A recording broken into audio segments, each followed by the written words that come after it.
Hi, everybody. We are here to talk about the new trends in mobile commerce. And to start with, I would like to do a short presentation of each of the speakers that we have here today. Very interesting people, you will see. Hi, I'm Ibrahim. I'm VP of Engineering from Bukalapak. Bukalapak is one of the largest online marketplace in Indonesia, and from the mobile side perspective, we have like several millions of active users per day, and yeah, we're going to be talking about the trends from the engineering perspective because that's what mostly my role is. Hello everyone, I'm Doan. I'm currently the CEO of Allix Indonesia. We are the biggest classified platform in the country. So we're going to talk of mobile, one of the essential part of Allix. We are serving millions of mobile users per day. Looking forward to get learning from you and share to you also in the same time. Thank you. Yeah, good afternoon. My name is Emmanuel Allix from Allix. So we are a mobile DSP. So basically, we are helping advertisers across the region to acquire users, gamers, buyers through cost per install campaigns or cost per video campaign. Thank you. I'm Govind from Branch. Branch is a linking infrastructure provider for major apps in the world. We are based out of California, and we have offices in Brazil, UK, Russia, and India. Happy to be here. Hi, I'm Sukan Makmuri. I'm from Kudo. Kudo is the leading online to offline platform that enables major players, including Bukalapak, to reach out to customers in tier 2, tier 3 cities. And we also enable entrepreneurs in tier 2, tier 3 cities to earn more money. And I'm Giulia. I head the office of Jump in Singapore. We do user acquisition and user engagement for several clients in the region. So to get going, I would like to ask you, what are the most interesting trends that you see in mobile commerce nowadays? I'm going first. I think one of the things that we in Branch have noticed is that I think in September we've realized that no app in this world is actually looking at mobile web as their source of installs. So what we have realized is that there are millions of visits for every company in their mobile web that they get, but no one is looking at converting those visits to app downloads. Even if anyone is, it's probably just a banner that's placed on the top that takes the user to the app install page, and that's of no use. So what Branch has built and what we have seen as the fastest adoption that Branch has ever built is that Branch has built something called journeys, where you decide what has to be shown to the user when he comes to the mobile web. For example, if the user is coming to the mobile web for the third time, now as an app developer, you know that the user is coming to your mobile web for the third time, and there is some interest that's generating, right? But for some reason, he's not downloading the app. It could be that there is no proper incentive, or he doesn't know that there is an app for this company. So depending on the number of times that he comes, or depending on the various other events that you build, maybe it's a product page that the person has visited multiple times, or maybe it could be any event that you decide, and show him different interstitials, maybe a full page interstitial or a half page interstitial or a small banner on the top, and incentivize the user to download the app. Maybe just give him, we have noticed that you've come to the web for the second time or third time, and here's a 10% off for you, here's a 21% off for you, go download the app. And that way you're building a better mobile experience for the user who's coming to the mobile web by converting him to the download. And that's a high quality download that you're going to get from your own source. So just imagine you pay nothing at all to get a download which is of high quality with a direct purchase. I think that's the biggest trend that I've noticed in the past 6 months. Taking from there, I think that is relevant to address how do you manage the challenge of having different channels? So you run marketing in different channels, and how do you manage to keep the strategy consistent? Well, I think the major challenge in acquisition or engagement when you're using several channels, I mean, from the mobile to the PC to TV to outdoor to whatever, is actually mainly the attribution and the influence of each media. Right now, the industry on mobile is really on the last click, meaning the last click will get the reward, will get the app, will get the payment. I think one of the challenge moving forward will be to run across media will be to have a better attribution window, a better attribution mechanism where, well, if you've seen the ad yesterday on TV and you're downloading today from a network or from a site, both should be rewarded for the download. The second thing around that is that would also allow us to measure the influence of each media on each other. Sure, you run TV together with mobile, sure you search, and so on, and what are the budgets you should allocate in the different channels. Okay, and topping up, sorry, on that, I would like to know, how do you keep your user engaged? Because you can reach your user, you can acquire your user, but the next step, of course, is to keep them engaged, right? Right. But if it's okay, I would like to U-turn a bit on the first questions, right? Because it's related with your questions just now. What are the things that we see from mobile that's emerging? So I think for us, is how to convert the mobile platform for OLX. 80% of the user is on the mobile, but how to transfer the mobile or the platform that we are using through mobile from just a mission seeker kind of platform to become a more impulsive driven kind of platform. You know, how to make the platform stick to the hands of the users. And as extreme as if I walk in the morning, I will open the app and I will see OLX app. And so it's if I go to bed in the night, I will see OLX app before I go to bed. So back to your questions, how to keep them engaged, right? So as far as we have as of now, we have two mantras at least. One is to ensure that your product is at the best part as possible, both UX, experience, and so on and so forth. But second thing is how to use the data to ensure that we are showing the right content to the right users with the power of the data that we know of them, right? So I think with that, we indulge them with a cool content that will ensure that they will be back tomorrow and the day after going forward. Yeah. Yeah, you want to add on that? Yeah, adding to that, and also link with the trends in mobile commerce that we saw. Here at Bukalapak, we are very fond of doing lots of A/B testings and experiments. And all this touch the data-driven part from our culture, which really want to see if some engagement are positive or not based on the data that we see.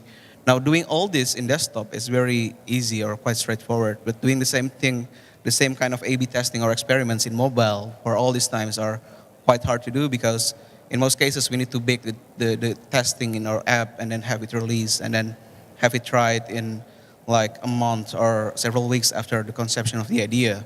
While in desktop, the span between having an idea being thought of and then implemented and deployed, it can be in the span of just a few days.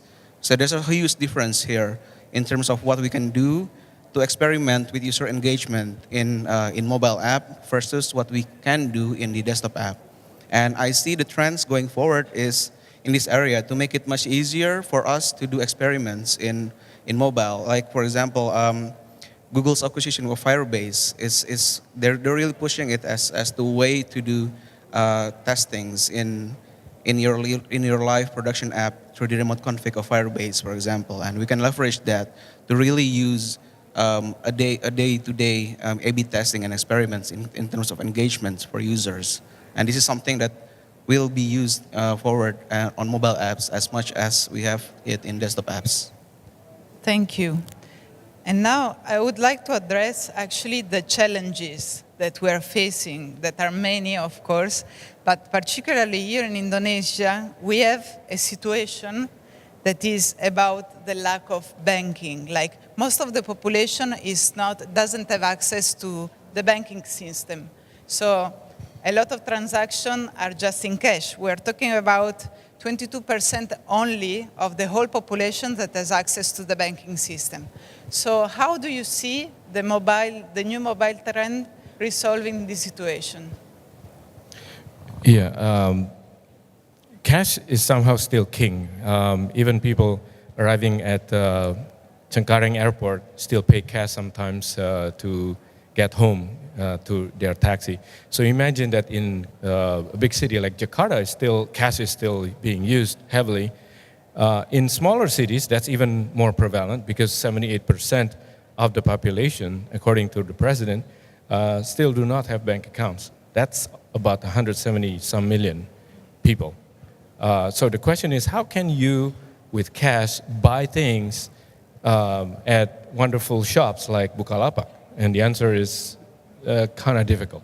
So that's how Kudo came up with a solution where we have agents in a lot of cities. I cannot mention how many, but in just sufficiently, we have agents in 34 cities, more than a couple 100,000 agents as of December, where the buyers can actually pay with cash and through the agents buy things of Bukalapak and other partners we have.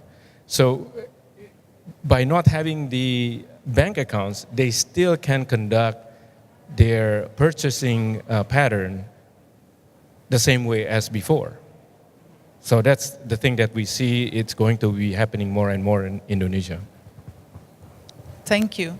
I would actually like to know the opinion of Allix on that as well, because... Well, it's a constant challenge for us, especially when we facilitate the C2C kind of transactions, right? If you know the answer, we'll be bigger than what we are now. But I think right now our focus is to ensure that the payments or transactions that require a bank transaction still in a mobile is happening in a cool way, so the user can use it without thinking.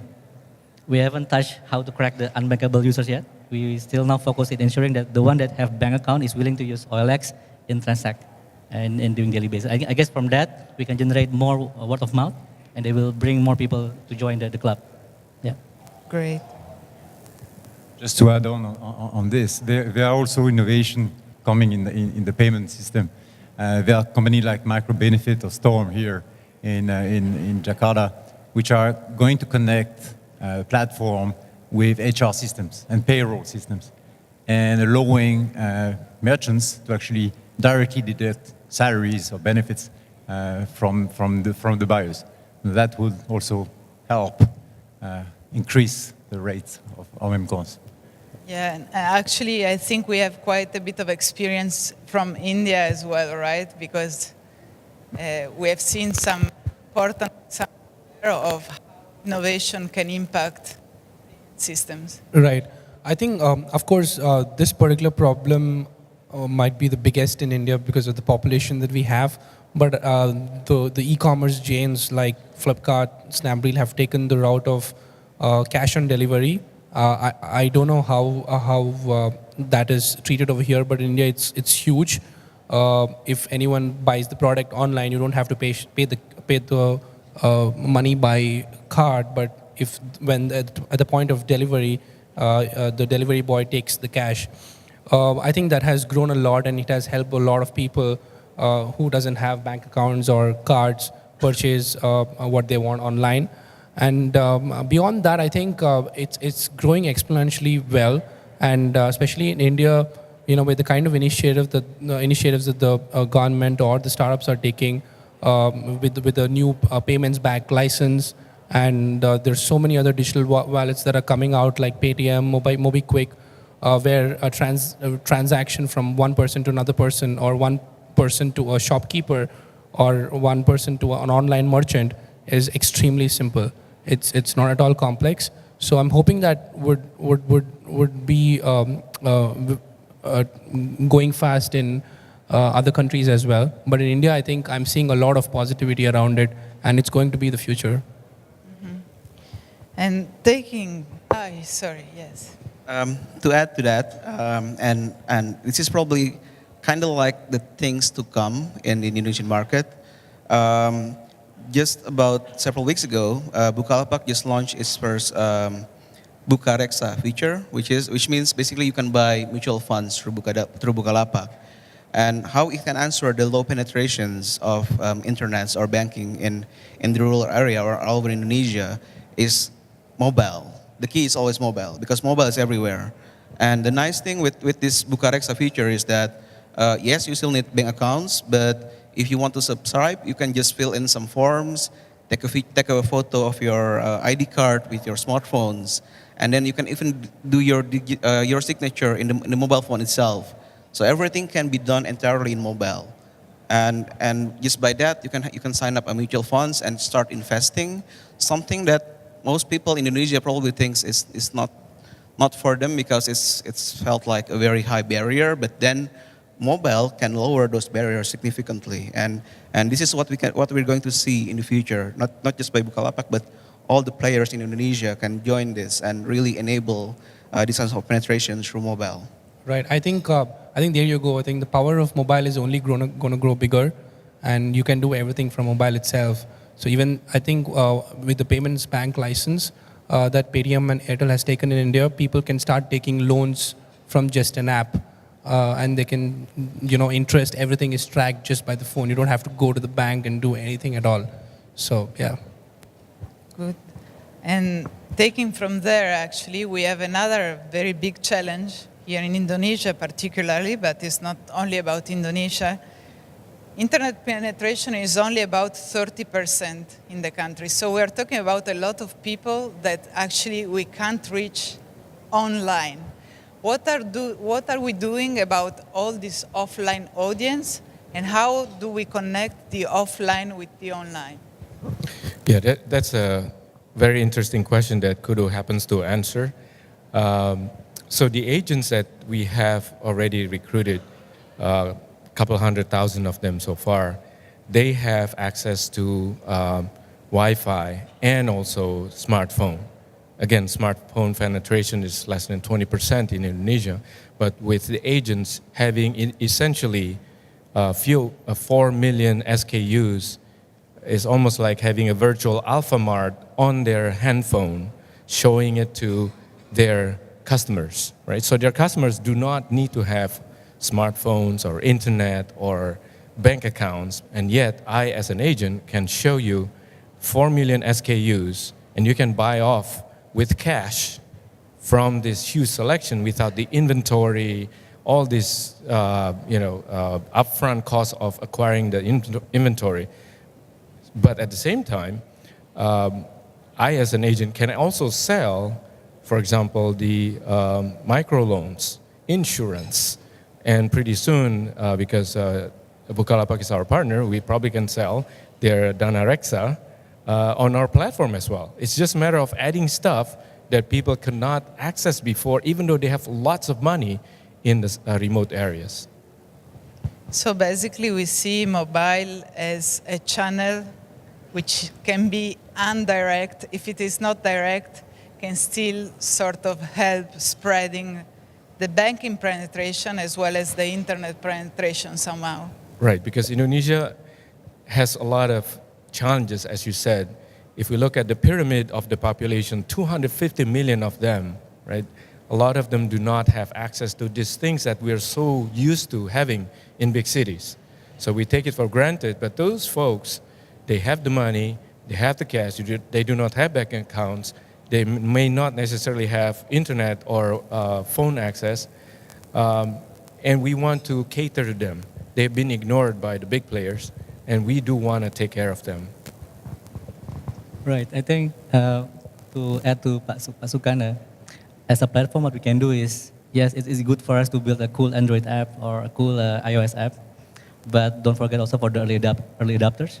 So what we can do at least to also provide a lightweight kind of platform for the early adopters that just get to the internet can taste a glimpse of what the platform is capable to serve if they are using a better infrastructure or better devices in their hands. Yeah. Thank you. And just to close in this section, I would like to ask you one last question, which is easy somehow to get an audience, to get people in an audience, but how do we really keep them interested and engaged? So how do you apply that into the mobile world, and how do you see it in the mobile trends?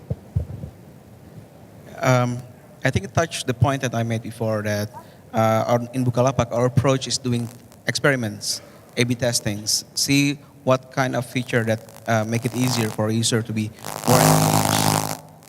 more engaged, and thus having this kind of trend where A/B testing or experiments can be done very easily in mobile will be very helpful, and where things are going to move forward in this area for us.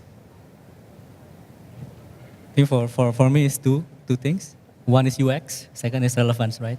So I think that's a while ago, if I see content, I only want to see the newest one. But now we add one more dimension, which is the distance, for instance. So I think there's a way how to improve continuously the relevance part of the platform. I think with that too, hopefully the user can be more engaged compared before. Yeah. So a lot of personalization, no? Yes, yes. We are not really in the engagement world, but more acquisition. But what we are doing to ensure that the user we're driving or the gamers we're driving or become buyers or become loyal users is actually using a lot of machine learning algorithm to understand the traffic, the behavior, and to be able to retarget the user. He might have downloaded Bukalapak app 3 months down the road, never used it for any reason, but a new promotion or a new feature from the app might bring it back. So we are heavily investing into retargeting and understanding user behavior. On the engagement side, I think Branch has recently had come up with a rebrand for a new style of marketing in terms of emails, where tons and tons of emails goes to the users of e-commerce and other apps, but the open rate is still low. No one is able to do anything in that front. So what Branch has done is created something called deep linked email, where any email that any company sends is automatically a deep linked email. So if the person clicks on it, he directly lands in the app if the person has the app, and if he doesn't, he goes to the app store, downloads the app, and then to the specified content again. So that way, there's increase in terms of clicks, opens, and even transactions. What we're doing is essentially what you guys are doing by coming to places like this to learn from experts like on the stage here, to keep on learning what kind of tools may be available to improve our service quality to our customers. Take a chapter from Bukalapak in terms of doing A/B testing. We need to do more of that. We want to understand really what does the customer think? What are their fears? What are their concerns? What do they like to do? So we can actually serve them better. We want to be thinking just like our customers and give the things that they want. So when we say, if we ever say that I know exactly what the customer wants, I think we're done. So what we're trying to do is always continue to keep on understanding the customer as their behavior changes as well. Thank you very much. We believe the same. Like in Jump, we are doing something similar, focus on data mining, analyzing user behavior, and trying to understand like what we can do to have the highest personalization and the most personalized reach. So thank you very much to all of you. Giulia.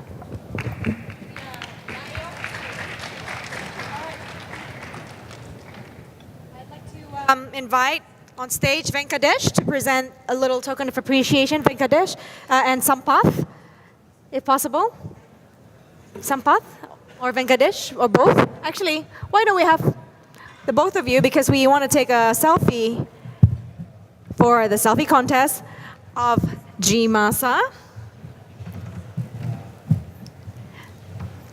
Let's present this little token of appreciation to Giulia. Thank you so much, Giulia, and all the panel of speakers, all the amazing experts, Ibrahim, Govind, Sukan, Emmanuel, Doan.